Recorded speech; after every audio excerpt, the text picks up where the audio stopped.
$38,900 ចំពោះ Compact SUV របស់ Ford គឺរថយន្ត Ford Territory Titanium X មកដល់ឆ្នាំ 2026 ជាតម្លៃថ្មីមួយជាតម្លៃដ៏ល្អដែលមិនធ្លាប់មានទេពីមុនមកតម្លៃក្រោម$40,000 Ford Territory មិនមែនជារថយន្តដែលត្រូវបានរាប់បញ្ចូលជា mini SUV ខ្នាតតូចនោះទេ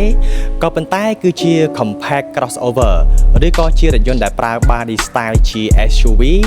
ស្ថិតនៅក្នុងខ្នាតសមល្មមមានន័យថាមិនតូចចង្អៀតពេកហើយក៏មិនវែងទទឹងទតែងនោះពេកដែរប៉ុន្តែផ្ទុយទៅវិញគឺវាទូលាយផាសុខភាពហើយយើងអាចប្រើប្រាស់ជាលក្ខណៈផ្ទាល់ខ្លួនក៏បាន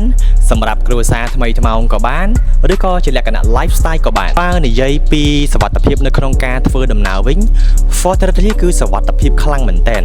ដោយសារតែរថយន្តមួយនេះគឺបំពាក់មកជាមួយនឹងមុខងារបាទជំនួយការអ្នកបើកបរឬក៏មុខងារសុវត្ថិភាពដ៏ច្រើនសម្បូរបែបបាទដូចជាមុខងាររក្សាកន្លងបើកបរឬក៏មុខងារចាប់កន្លងផ្លូវ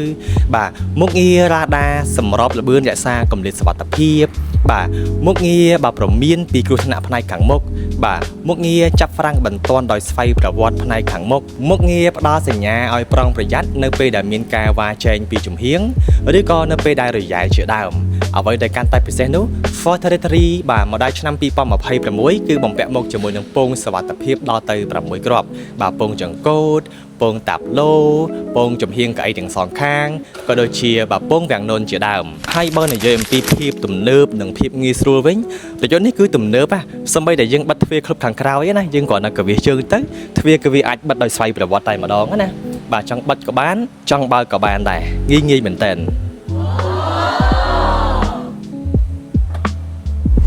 មួយវិញទៀតយើងអាចបញ្ជាបញ្ឆេះពីចម្ងាយក៏បានដែរដើម្បីកម្ដៅម៉ាស៊ីនទុកជាមុនឬក៏បើកម៉ាស៊ីនត្រជាក់រងចាំទុកជាមុនជាពិសេសបើសិនជានៅក្នុងអាកាសធាតុដែលកំពុងតែក្ដៅណា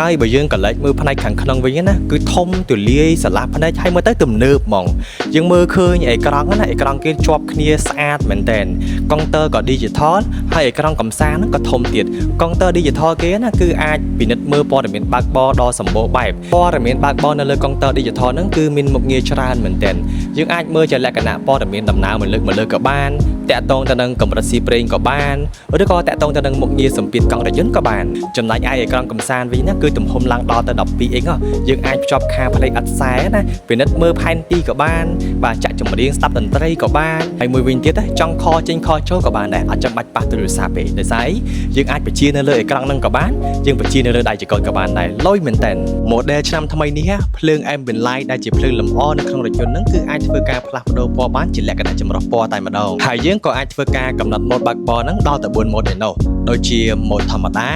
ម៉ូដសន្សំសំចៃម៉ូដ Sport និង Mode Off Road សំបីតែចង្កឹះលេខមើលទៅគឺទំនើបតែម្ដងចង្កឹះលេខគេមូលយើងហៅថា Rotary E-Shifter ហ្នឹងគឺជាប្រភេទចង្កឹះលេខបង្វិលគេធ្វើអញ្ចឹងមកខាងក្នុងមើលទៅវាស្រឡះល្អមែនតើហើយមួយវិញទៀតយើងចង់សាកថ្មទូរស័ព្ទអត់សាយក៏បានគេមាន wireless charge គេទៀតបើនិយាយរៀបរាប់ទៅគឺវានៅច្រើនទៀតរាប់មិនអស់នោះទេអញ្ចឹងបើសិនជាបងប្អូនបាទចង់ដឹងព័ត៌មានកាន់តែច្បាស់អញ្ជើញមកមើលរយន្តផ្ទាល់ក៏បានបើកសាកល្បងផ្ទាល់ក៏បានដែរអរគុណ